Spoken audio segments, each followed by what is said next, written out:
Ja, då är jag på en camperresa och gick i Rangerfjorden i Norge.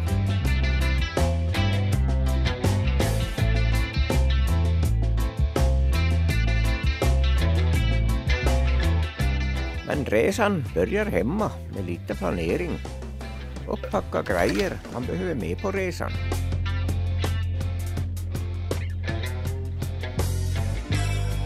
Ja, då är jag på väg söderut och det blir inlandsvägen även denna gång. Och första dagen kör jag till Strömsund som ligger i Jämtland. Och dagens färd har gått genom Luleå, Piteå och Arvidsjaur till Strömsund i Jämtland. Och dagens sträcka blev 756 kilometer. Och jag är nu i hösttoppen i Strömsund för att knacka på hos Göran Estmark. Och jag övernattar här på gården. Och nästa morgon fortsätter jag söderut igen och kommer till vackra Klövsjö. Och Klövsjö har 358 invånare och ligger i Bergs kommun i Ljungan. Och Klövsjö är en skidort med flera slalombackar.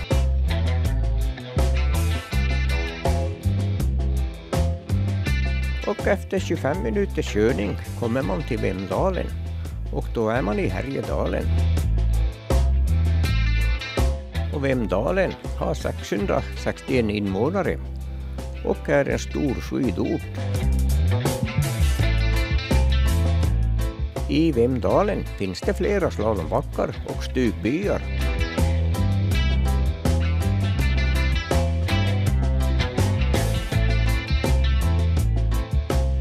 Och jag fortsätter västerut och kommer till Funäsdalen som har 1064 invånare och ligger på 583 meters höjd över havet.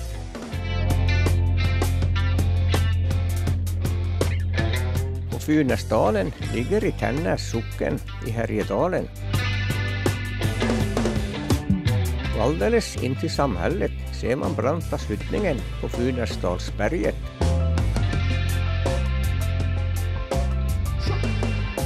Och här ska jag passa på att tanka innan jag kör in i Norge, för där är dieseln dyrare.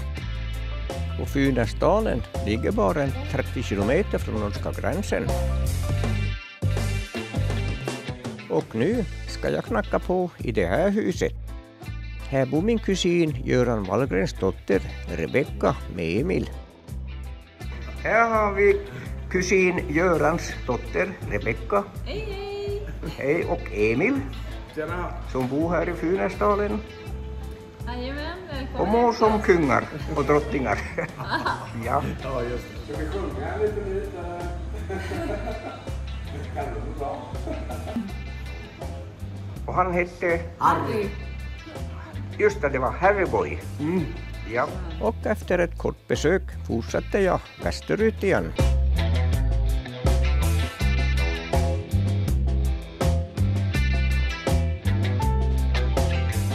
Vägen går genom orterna Tändalen och Fjällnäs.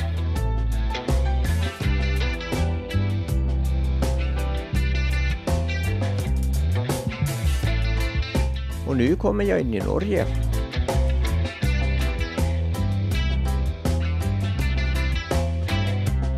Och här kommer jag till staden Røros som har 3850 invånare och ligger i Trøndelag fylke. Och Røros är en gammal koppargruvstad och här byggdes smältverk år 1644 som var i drift fram till 1977. Jag fortsätter en bit efter Røros och nu för att söka en övernattningsställe. Och jag kör in på en parkering för nu är det dags att göra kväll. För andra dagen på resan. Och nu värmer jag köttsoppan till en norsk öl.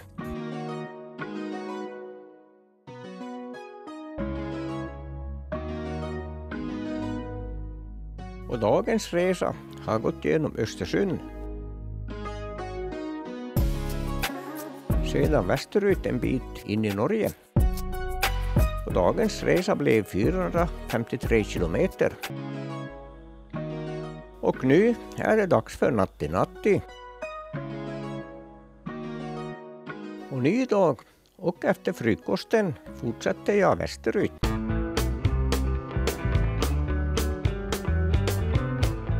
Längre västerut kommer man upp på en lågfjällsplatå.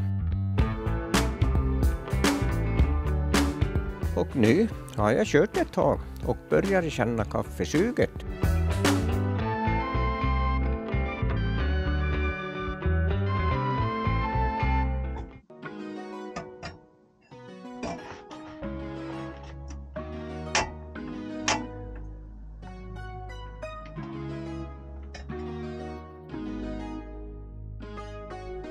Ja, det var riktigt kallt förra natten, endast plus 4 grader.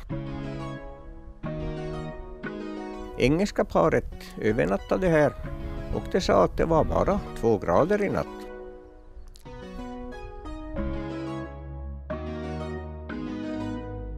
Ja, det här området ligger i Dovrefjäll.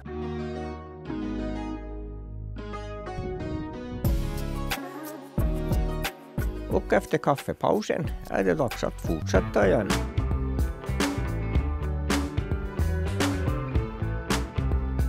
Och här kommer jag till E6 som går söderut till Dombås och Dovre.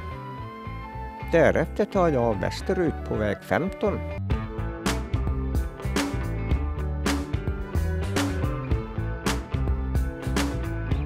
Och här måste jag göra ett fotostopp i Dönfors med en fin campinganläggning in till floden Otta.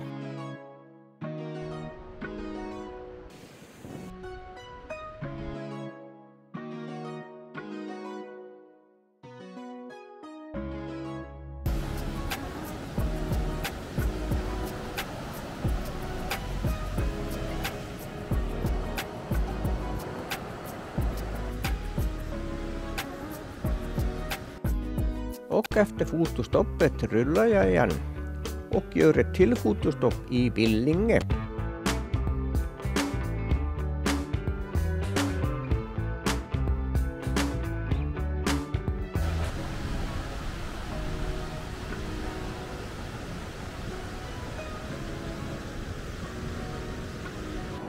Och dånar, det gör det även här.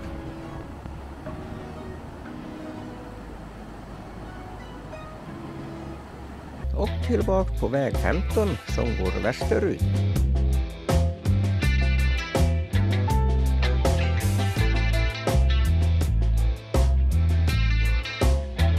Och i änden av sjön Langvattnet tar jag av till höger på den nationella turistvägen.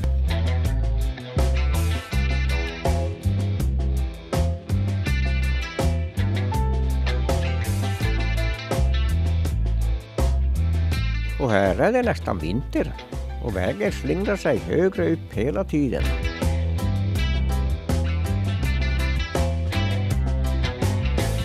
Och här intill isbelagda sjön Djupvattnet.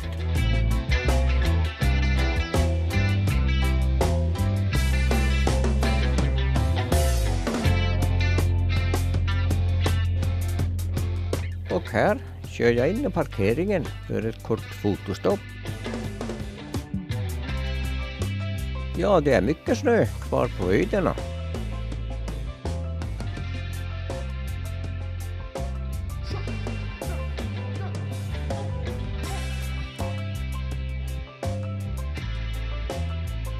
Och vägen här ligger på runt 1000 meter över havet.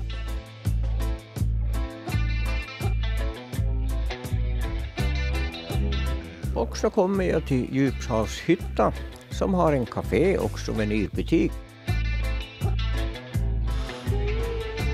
Ja, det är många som stannar för att känna på snön.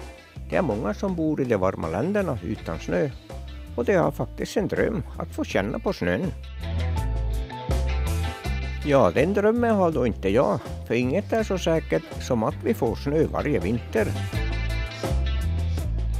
Och här är man på vägens högsta punkt, för nu börjar det gå nerför.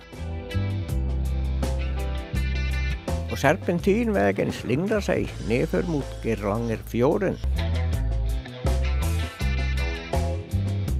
Och Trollstigen ligger också i det här området. Och ett till fotostopp. Och här ser man en del boenden i dalen ner mot fjorden.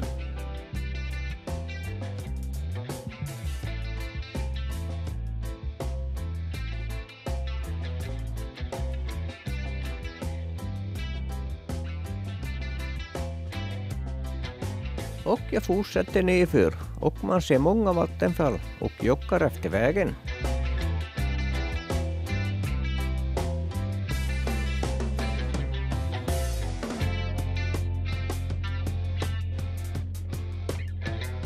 Och klimatet runt fjorden är milt, något som gör frukt- och bärodling möjligt. Och här kommer jag till utsiktsstället. Och det finns en parkering vid sidan av vägen.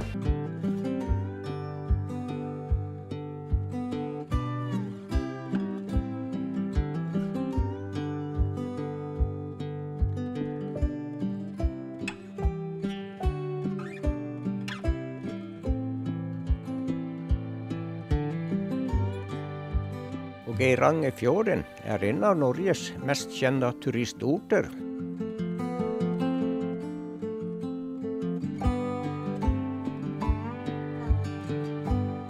Och nere i Gerangerfjorden ser man kyrkbyn Geranger, som ligger i Stranda kommun i Møre och Romsdal fylke.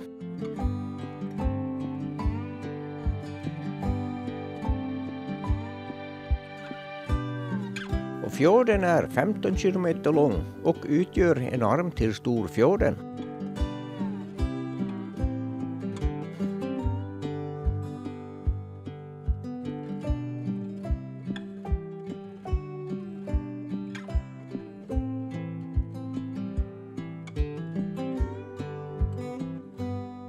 Ja, det är mäktiga och vackra vyer när man ser ut över fjorden med dess höga berg runt om.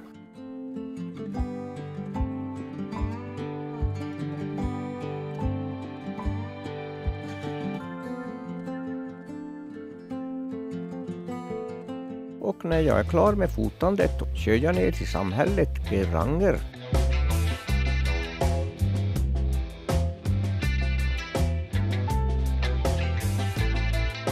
Det bor folk i sluttningen och lite längre ner finns en campinganläggning.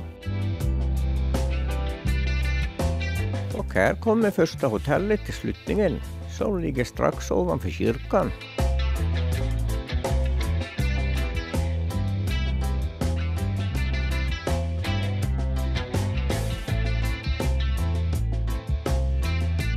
Och så är jag nere vid fjorden i samhället Geranger. Och jag kör in på en parkering vid hamnen för att kolla läget. Och nu är det dags att göra kväll för dagens körning. Och dagens körsträcka har gått västerut och blev 310 kilometer. Och totalt har jag kört nu 1519 kilometer. Och Geranger är en kyrkby i Stranda kommun och har 250 invånare.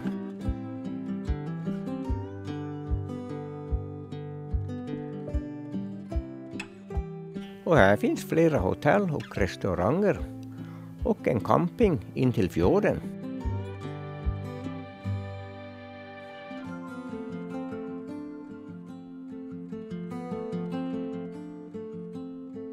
Och jag ska övernatta här på campingen och då får man tillgång till en dusch.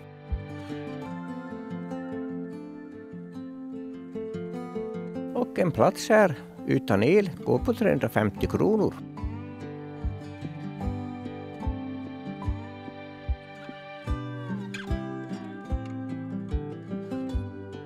Och uppe på backen ser man byns åttakantiga kyrka som är från 1842.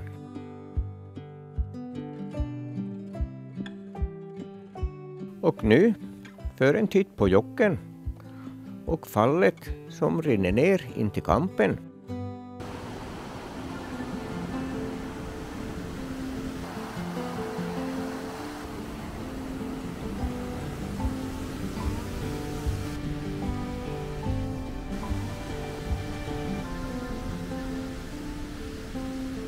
och en led med trappor följer Jocken ut till ett av vattenfallen.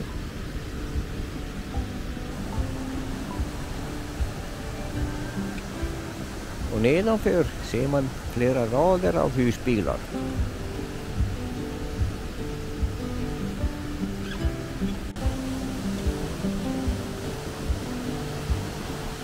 I området finns massor av vattenfall, eller fors som det heter på norska.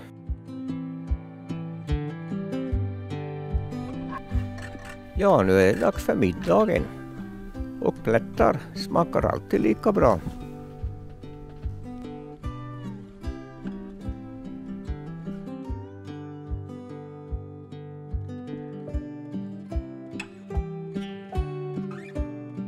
Och efter middagen går jag en Gerangerrunda för att se vad som finns i kyrkbyn. Och nere vid kajen står bilfärjan som tar en till orten Hellesylt. Och intill fjorden finns några barer och då måste man ju testa en norsk öl.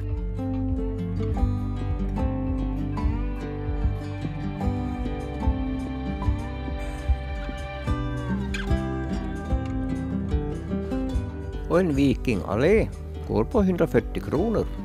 Som hittat, eller hur?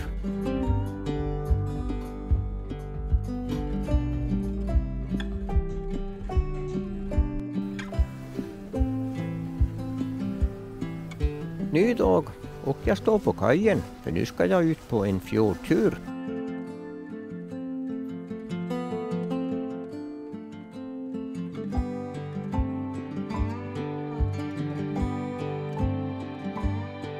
Och en kryssningsfartyg kommer in till Geiranger.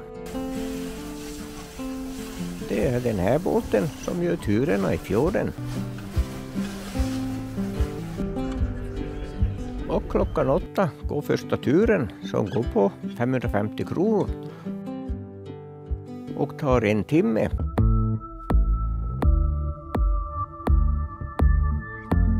Och vi lämnar Geirangerbyn bak i oss. Och det är kallt med lite regn i luften.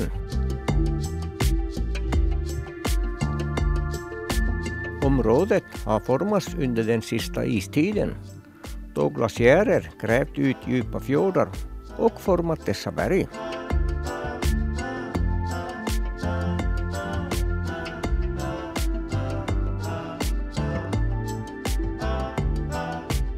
Och bergsklättrare från Storbritannien var bland de första som upptäckte fjorden som ett exotiskt resmål i mitten av 1800-talet.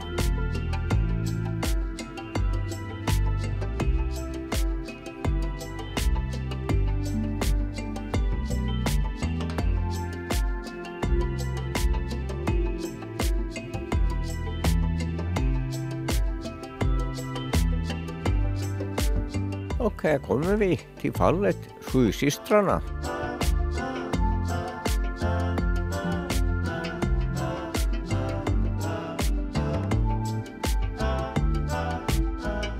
Sjusystrarnas riktiga namn Knivsflåforsen och har en fallhöjd på 250 meter.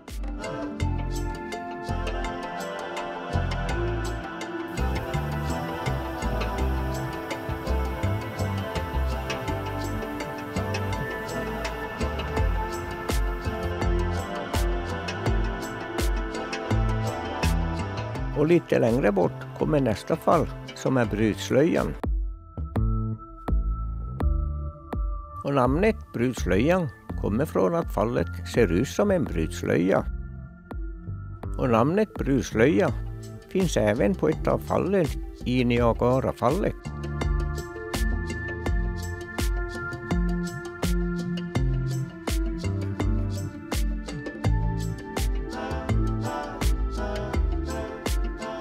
Och här vänder vi och följer andra sidan av fjorden på tillbakaresan. Och längs fjorden ligger några högt belägna övergivna gårdar. De är tillgängliga via stigar och båt. Det ska ha funnits bosättning i området kring fjorden strax efter den sista istiden för 10 000 år sedan.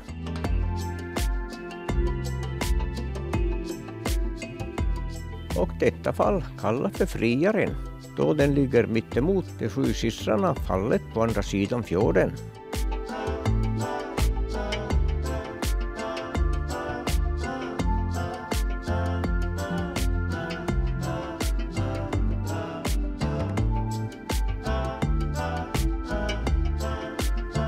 Och här går båten in mot land. För det är några som hoppar av här för att ta leden tillbaks.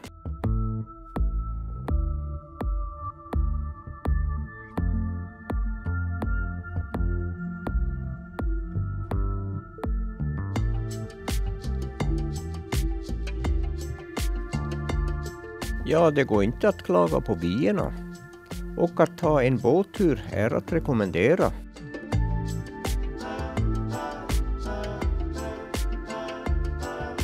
Det går några turer per dag.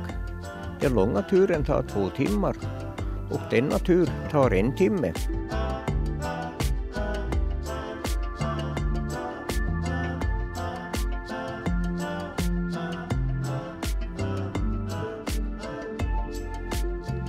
Tillbaks till kajen och så hoppar vi av och kryssningsfartyget är ansluten med svängbara gångbryggor.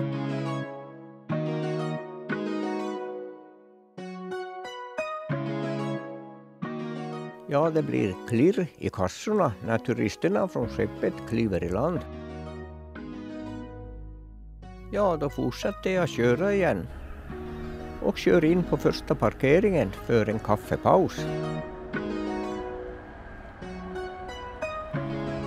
Och första turistskeppet seglade in i fjorden redan år 1869.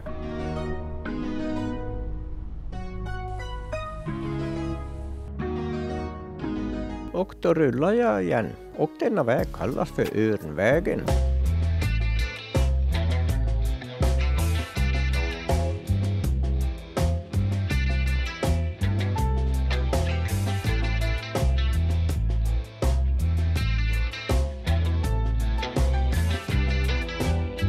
Och vägen följer sluttningen med utsikt ut över fjorden.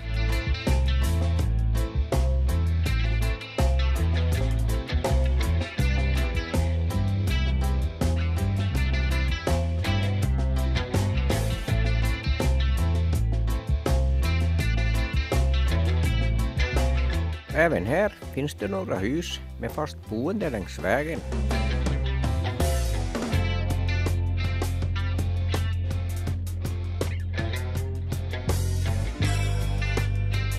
Området runt fjorden är ett världsarv och omfattar 498 kvadratkilometer.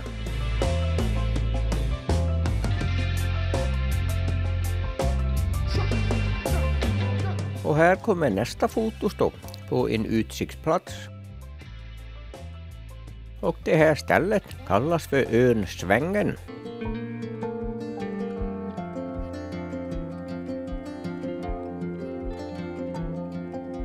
Örnvägen byggdes 1954 och är öppet året runt, medan en del andra vägar stängs vintertid.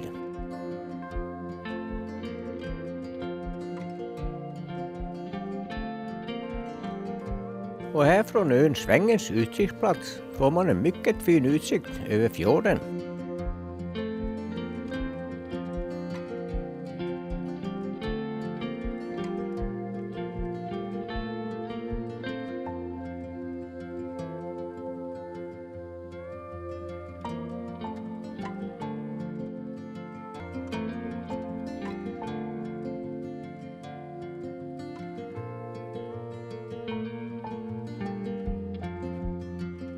Och vintrarna är inte så kalla i låglandet, men det kan bli mycket snö med bra skidåkningsförhållanden i bergen.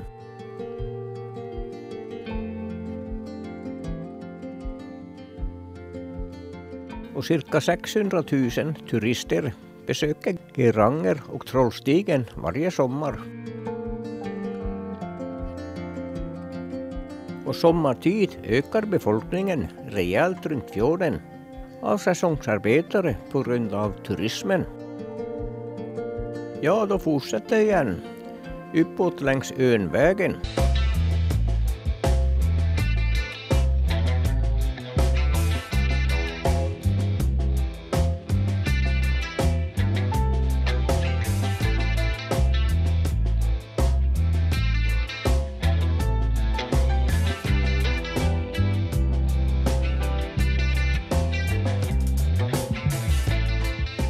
Och uppe på berget kommer man till en platådal som sakteliga börjar gå nerför igen.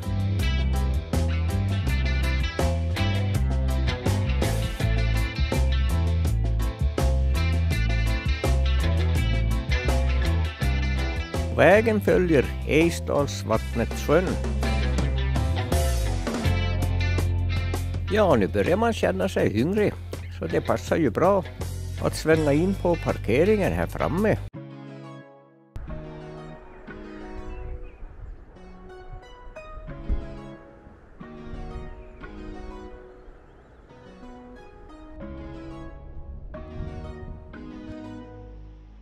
Och plättar smakar riktigt bra och går fort att värma upp i stekpannan.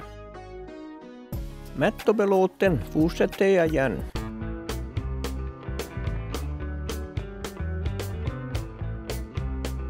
Och nu går det nerför hela tiden.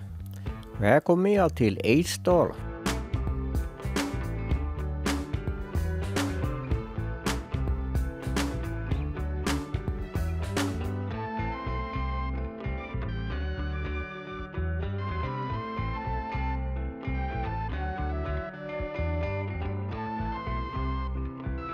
Och framme i färjeläget. Och här att vänta på nästa färja.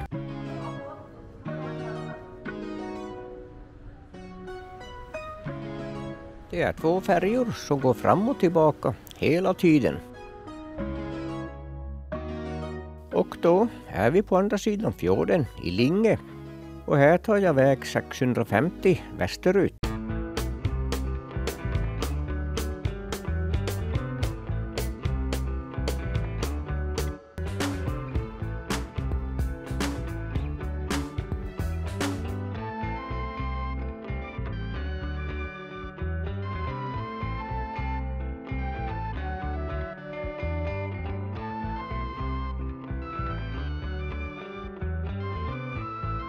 Och så kommer jag till Ålesund som är en stad med 55 000 invånare. Och staden ligger på flera öar sammanbundna med broar mellan öarna. I januari 1904 brann Ålesund ner till grunden som på den tiden var byggd av trä. Fler än 10 000 personer blev utan husrum den natten. Ålesund har båttrafik, både fraktfartyg och passagerartrafik, till Bergen och Trondheim samt till Skottland och Tyskland.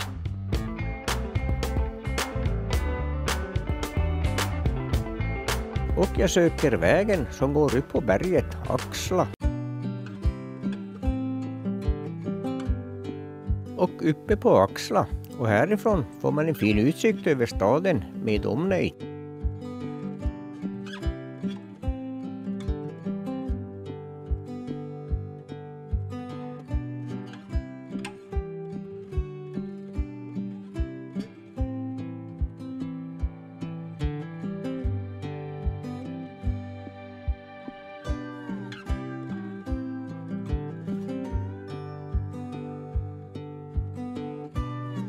Och in till sundet Ålesund finns några barer och restauranger.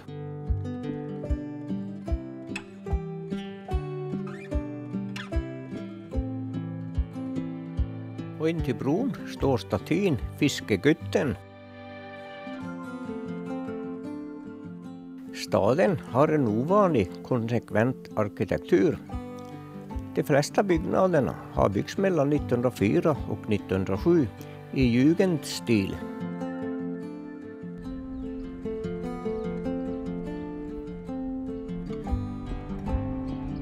Och uppe på Axla ser man utsiktsplatsen med restaurangen.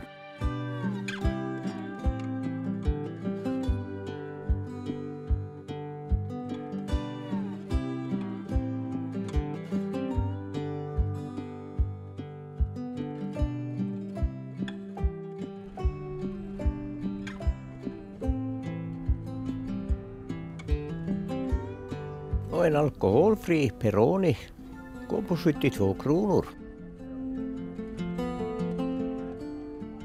Och då lämnar jag Ålesund och vänder nosen österut istället.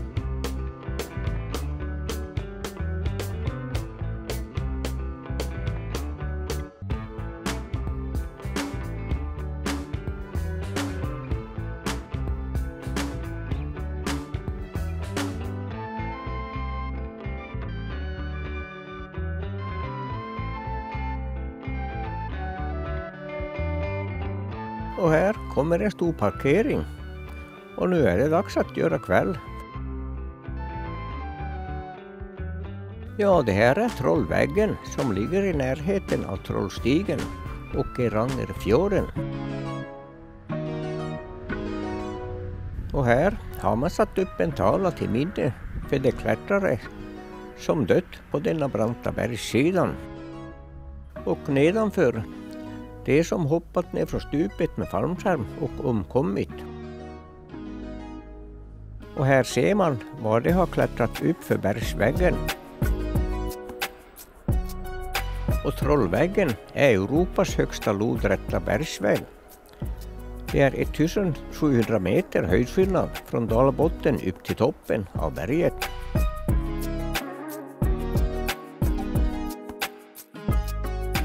–1986 förbjöd man fallskärmshoppning från berget efter flera dödsfall.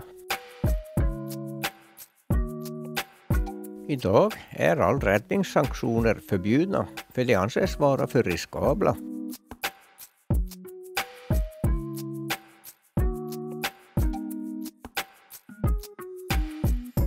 Och lite drönavir över dalen och parkeringen.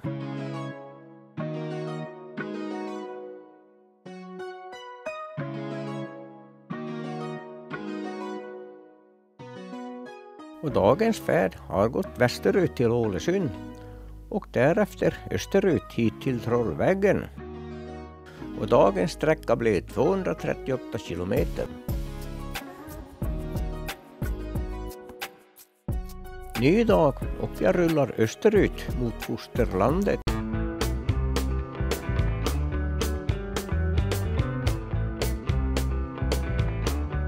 Längs med vägen följer järnvägen och Jocken, dit flera vattenfäll har sitt flöde. Ja, man ser överallt vattenfall stupa ner för branta höga berg.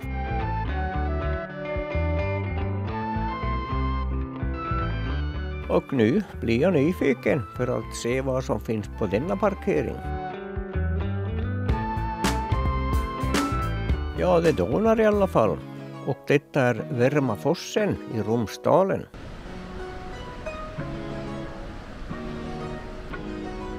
Ja, det är mycket kraft i Jocken.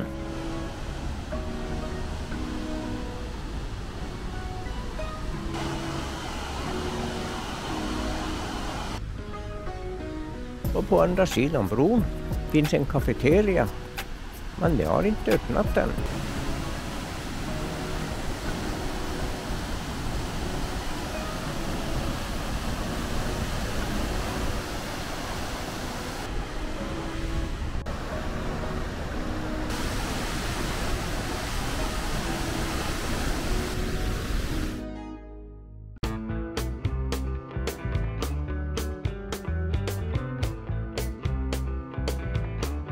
Och jag fortsätter till nästa parkering, så nu tar jag en kaffepaus.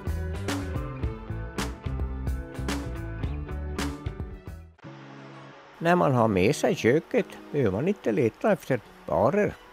Det är bara att köra in på en parkering och sätta kaffet på kokning.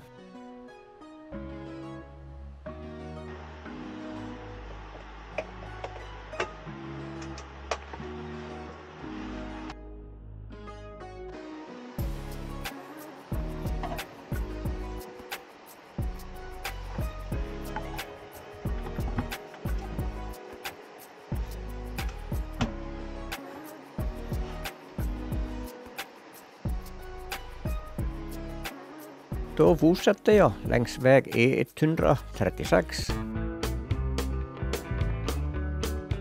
Ja, det tar sin tid att köra i Norge. Då de flesta vägarna har max hastighet på 80 kilometer och långa sträckor med 60 och även 40. Och nästa ort är Dombås. Och Dombås ligger intill Dovrefjäll. Och här möts vägarna E136 och E6. Och dags att tanka. Och dieseln här går på 19,47 norska kronor, vilket är 19 svenska kronor per liter.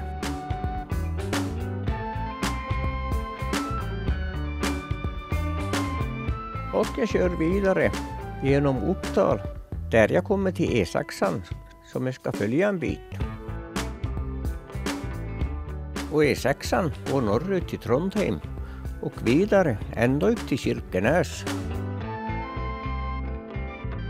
Och därefter fortsätter jag österut, över Dovrefjäll och sedan E3 norrut.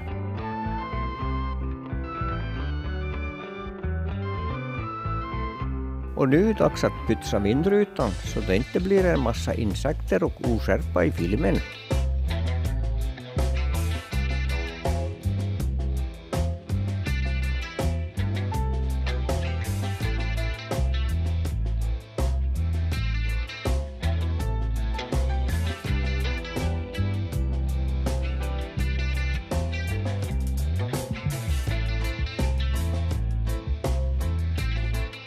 Och jag fortsätter på små vägar österut.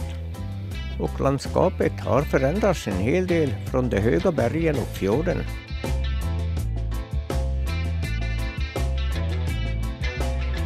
Och jag passerar små byar och jordbruk. Och så kommer jag till gränsen och tillbaks i Sverige igen. Och jag är nu på väg till Idre som ligger i Dalarna. För här har jag aldrig varit förut.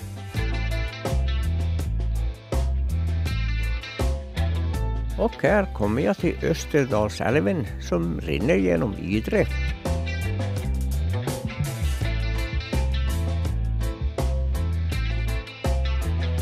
Och Idre har 700 invånare och är en stor vintersportort med Idrefjällen och ligger i Älvdalens kommun i nordvästra Dalarna.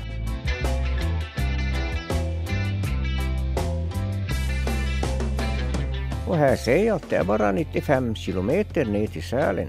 Och jag har aldrig varit i Sälen så då tar jag vägen söderut.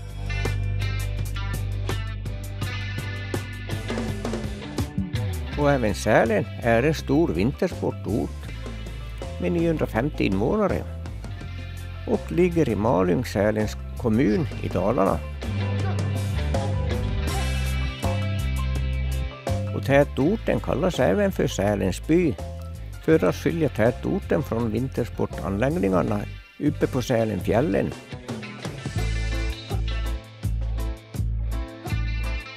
Och nu in i butiken för att köpa yoghurt till frukosten.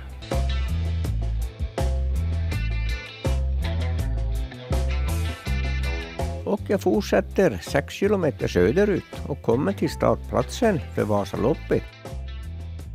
Och Sälen är starkt förknippat med vintersport och är ett av landets största besöksmål.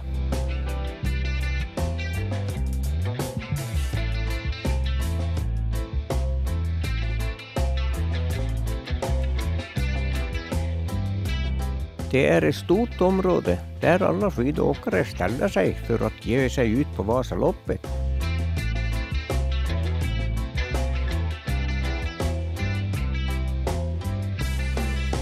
Och jag fortsätter och tar av på Vasaloppsvägen. Och här pågår vägarbeten på en lång sträcka av vägen.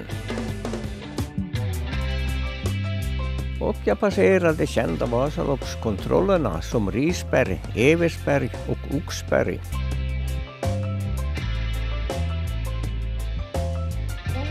Ja, då kommer jag till Mora som har 13 000 invånare. Och här får jag göra kväll.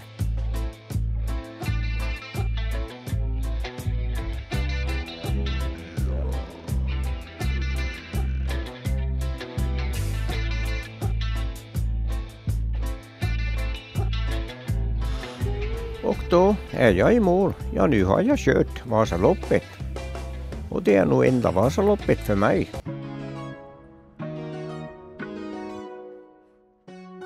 Och där uppe på kullen står han, Gustav Vasa, som gett namnet till Vasaloppet.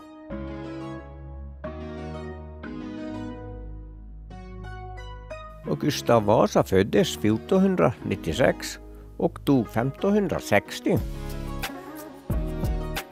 Och statyn är gjord av Anders son och restes på den plats där Gustav Vasa lär ha talat till Moraborna år 1520.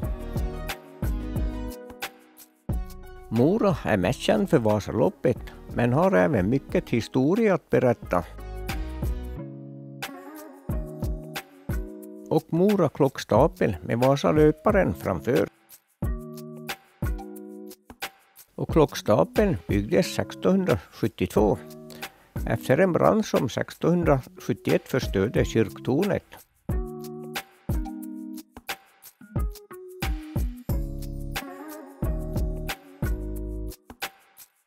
Och dagens färd har gått österut från Trollvägen hit till Mora.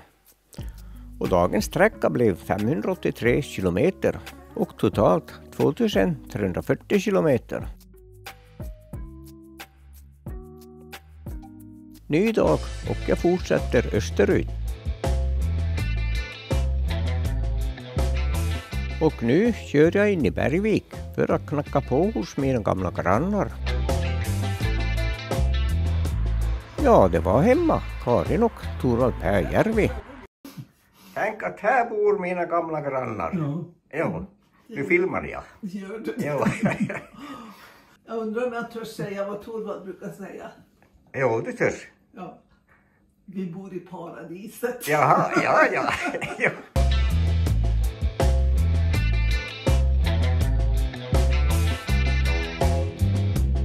Och då fortsätter jag igen efter en kort fika med Karin och Torvald. Och nu är jag på E4. Och vidare genom Sundsvall och bron som går utanför centrum. Och här kommer jag till Höga Kustenbron som går över Ångermanälven.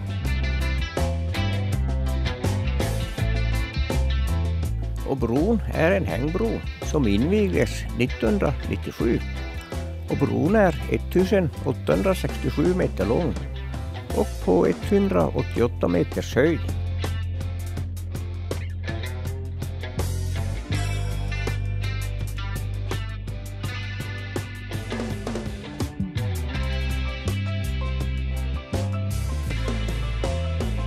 Och en kort kaffepaus framför bron.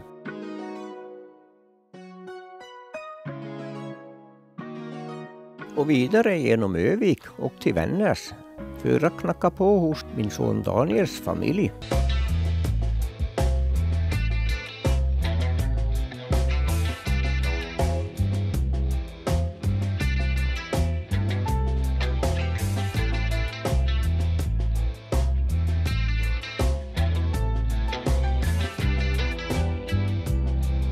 Och här händer alltid något i och runt huset.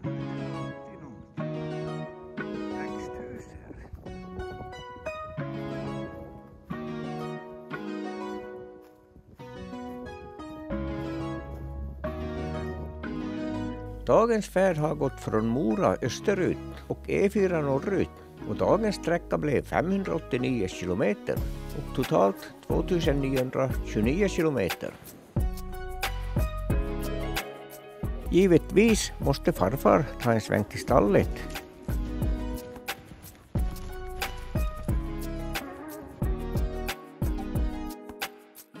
Lördag och ny dag och jag tar E4 hemåt. Och sista dagen på resan blir 522 kilometer och totala körsträckan blev 3451 kilometer.